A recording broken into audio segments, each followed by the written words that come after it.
Welcome to this new recording we're doing in the life of the church.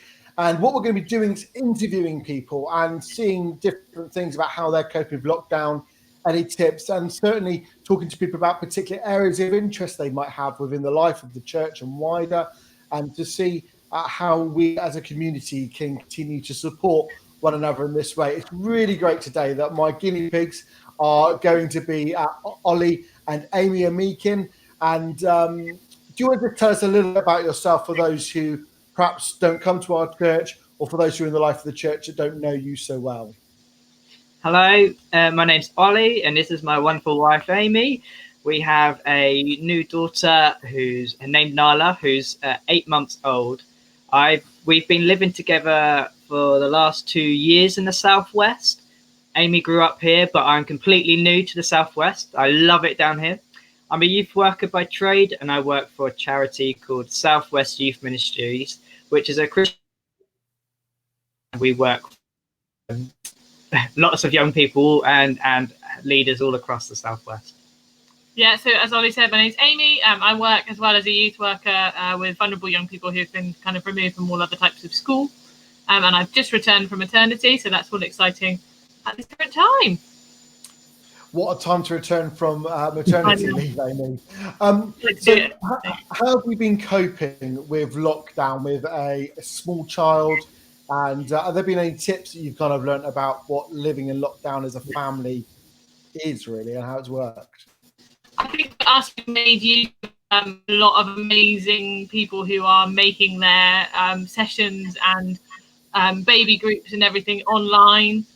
We're making sure that we make use of those and enjoy them where we can. We're kind of rotating toys, which I never thought we had to do because we've got so many.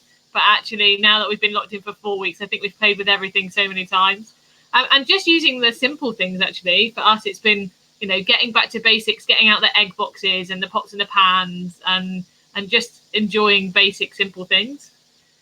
And from my perspective, Amy does such a wonderful job with Nala. Obviously, I'm working from home, but because I'm at home, I'm trying to make the most of those opportunities and try and help out Amy where I can and try and step up as both as a husband and father, really, and getting involved where I can. But she is the trooper. She is doing amazing. Well, Ollie, to be honest, those who know that's the reality anyway. But thanks for just affirming it on camera. You've obviously got other family living locally as well. I think, Amy, you do particularly. How's that been with kind of them being there but not really being there as close as perhaps you would normally have been? Yeah, I think that's been the toughest thing about this entire lockdown, actually. And the longer the weeks go on, the harder that feels. So my mum is like a 5-minute journey around the corner. And we've seen her a few times on our kind of walks from distance, or we've when she's dropped essentials off for us, she's kind of been at the window and seeing Nala's little face as she gets so happy and excited. But then she's not old enough to understand we're in lockdown and to understand that concept. But she slowly kind of drops into a kind of quiet mode of, but why is nobody coming closer? So that's been really tough. But we're making the most of trying to see them as regularly as possible without kind of breaking any rules and making sure that we FaceTime. We've had a few FaceTime lunches. So we kind of all have lunch together around the table at various tables and just FaceTime in. So, yeah, it's been challenging. And Nala has definitely become more inquisitive about the back of a phone. It's almost like she's trying to find everyone that's stuck inside of it. But yeah. Well, I know for those of us who are part of church, we're missing Nala and we're missing the kind of watching her grow at this stage, because I imagine when we do get back together, she's going to be quite different from how we remember her when. I think she'll definitely be on the move. Yes. Well, that's your joy and privilege to look after and run around after. So, in your introduction, both of you talked about young people, and I know you've got a passion, both of you, for serving young people, for seeing young people grow in their understanding of the world, and with your particular point and your faith of understanding of God in their lives. Now, we're privileged at the church to have a great amount of young people, and I know we've got Zoe that helps look and coordinates all of that, but I know you are integral to that as well and help. I just wonder, from your point of view, what's the impact that this lockdown is having on our young people, do you think? And how are you seeing that in different ways in the way that you're working and the way that things are happening? I think for us, it's been a really interesting mix between an openness of vulnerability, a little bit more, everyone's a bit more honest about how they're feeling, and a little bit more honest about how it's going to affect them kind of now and in the future. I think there's been a real knock-on effect for those that have had exams cancelled. It's obviously they've worked for so long. Your whole school system points to those GCSEs and A levels from the moment that they start school. And obviously for those that have then suddenly had that kind of stripped away, it has a really big knock-on impact from that point of view. But it has been really amazing for us to be able to be involved with those young people, and just have those conversations, have those honest, real conversations, and be able to be a part of their life even from afar.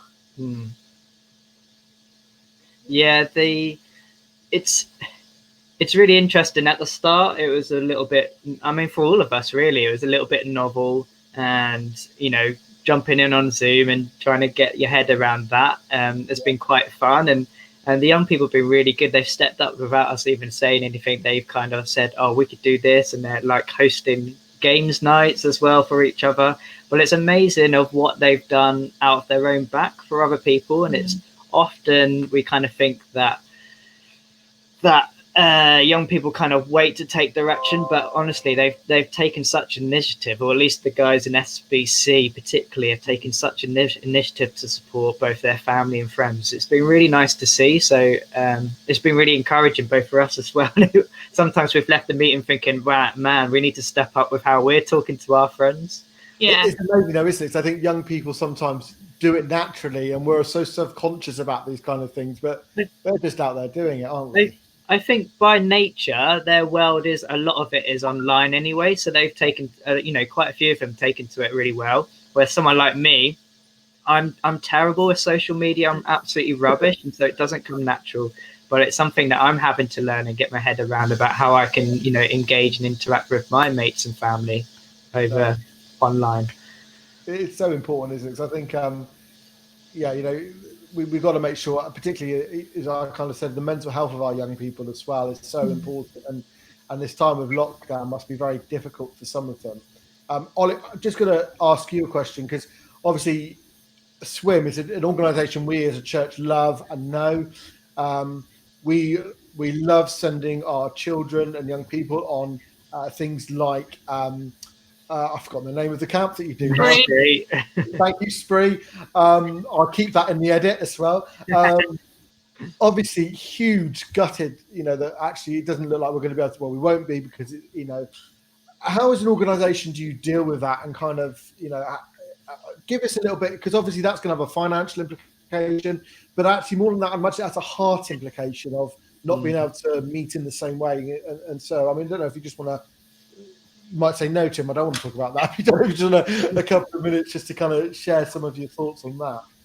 Yeah, it is gutted, because taking the example of Spree, that's like, we absolutely love it. We love what it stands for. We love the stories that have come out of it in the past, and we always look forward to what's coming into the future. But we've got to hold these things lightly, and I think that's just a real learning point. It's never ours. It never has been and never will be. It's always God's. And so we got to hold it lightly, and we just got to totally trust that God can still. It's not like Spree's the only thing, the only way that God can speak to people. We have to remind ourselves that, and it's quite humbling, really. And so we trust God will continue to speak to young people in other ways. But it is exciting. We do believe that Spree is going to happen next year. We're still pushing it, but we've got to trust God in practical and logistical things like finances, because it will have impacted on us, and we've just got to trust God that it will be okay. But as I say, we've got to hold on to these things lightly, because it's never ours in the first place. So if God, I'm not saying this at all, but if God, for whatever reason, decided to want it to stop, we've just got to let it happen, because it's not about Spree, it's about God, and that's what we've got to try and remind ourselves. But as parents, we're desperate to get them away from it. We're praying it happens. No, just kind of, if you could both give, before we kind of move on to just talk a bit about yourselves again, is there a tip you could give either maybe young people in this time, or maybe even adults thinking, how do I support young people? Is there one tip that you each would kind of give to either those two categories? I think to the adults is don't be afraid to support those young people. I think often we have this major kind of safeguarding panic. Young person, I can't speak to them. But actually, after church on Zoom, or through their parents, if you know them, just send them an encouraging word, send them a message to say you're thinking of them, kind of lift them up in your prayers if you don't feel comfortable kind of talking to them directly. Actually, just holding on to them, because this is a major time in their lives that now is quite challenging. No, thank you. Ollie, is it a tip, or are you just going to concur with what Amy said? I think that's genuinely a great point. Like a lot of my work with swim as well, we've been trying to think about how we can do creatively things online. And we've been phoning up an organization called 318, which is like a Christian safeguarding organization. And they've been having a lot of phone calls and stuff, but they've been really encouraging. They're saying, don't worry about, like, obviously do the best practice and giving us lots of practical advice, but they're really encouraging us to don't be afraid about it being online and try and find creative ways to really engage people. And they are longing and desperate for community and relationship, just like all of us. So yeah, don't let practical things kind of stop you. Let's think creatively how we can get around it. And I think we're seeing a lot of creativity at the moment, which is fantastic. And brilliant. Just moving on. I haven't really given you much notice about these questions, so I am springing them on you. And if you're watching this, I've given hardly any notice to what the questions are. But I did say earlier to you before we kind of started recording, what have you learned about your faith in this lockdown? Has something sprung forward that you kind of thought, oh, I've never realised that before? Has God spoken in a different way to you? For me, I would say that it's a reminder of our place on this planet, and it's a reminder of our relationship with God, because with the COVID-19, it's obviously disrupted a lot of our plans and our daily rhythms of life. But I realized actually a lot of those rhythms and plans were very selfish of me, and it was all about how it was all about our lives, or particularly my life, and what I kind of wanted. And I forgot.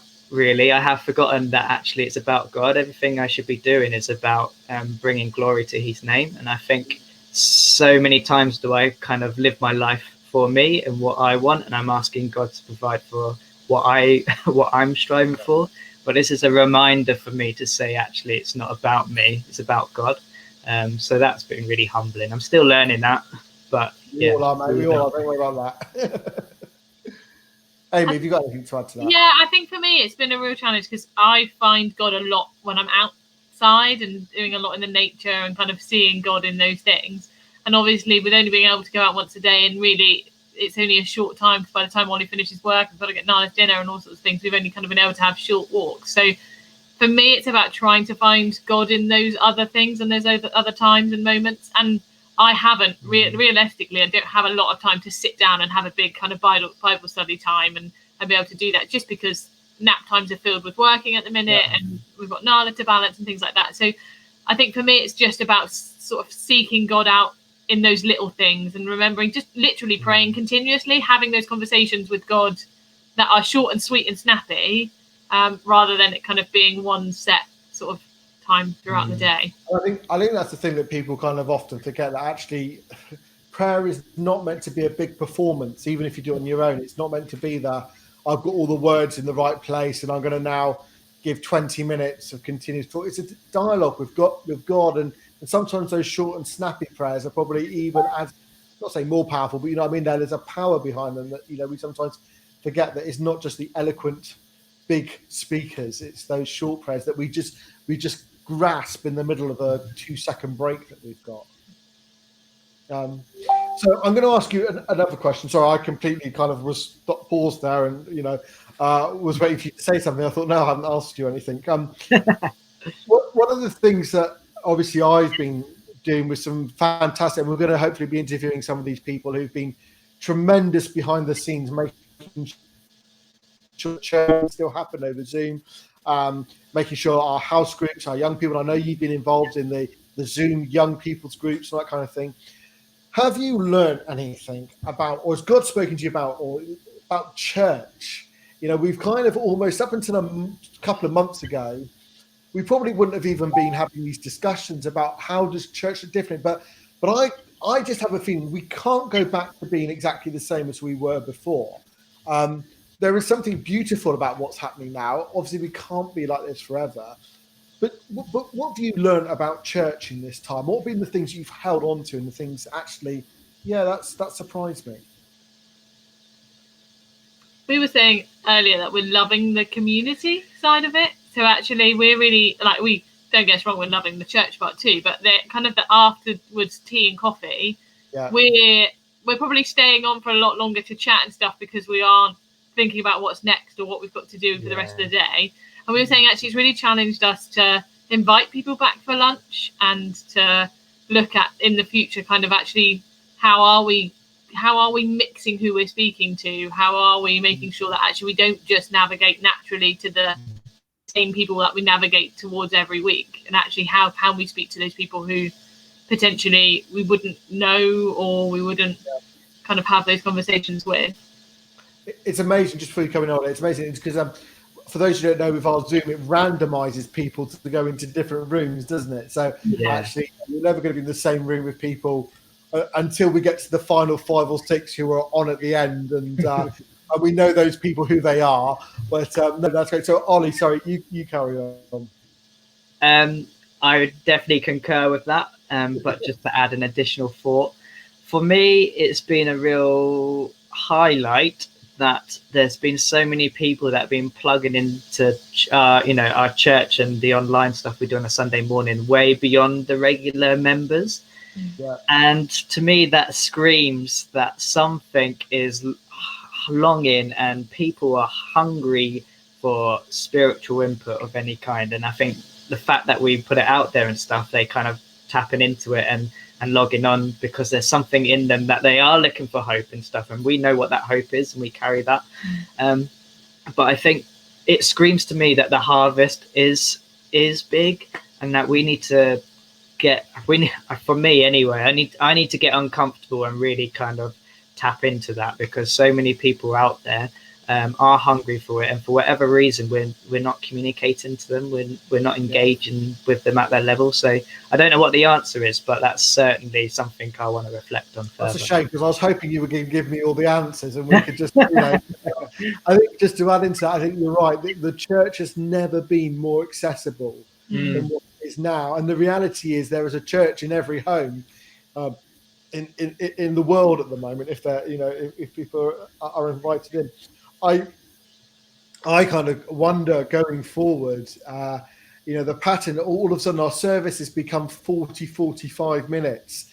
So we start at 10:30, 11:15, we'll probably finish. 12:30, people are still in breakout rooms, having tea, having coffee. And I just wonder whether they, for us, we need to reflect on actually, as you said, the community aspect of our church is not just an add-on at the end of the service. It's got to be integral, and therefore what are we going to lose in our service that perhaps in the past we've held so dear, but now we kind of go, actually that's not where we're at. So I think there's some huge questions for the church going forward. So that's big.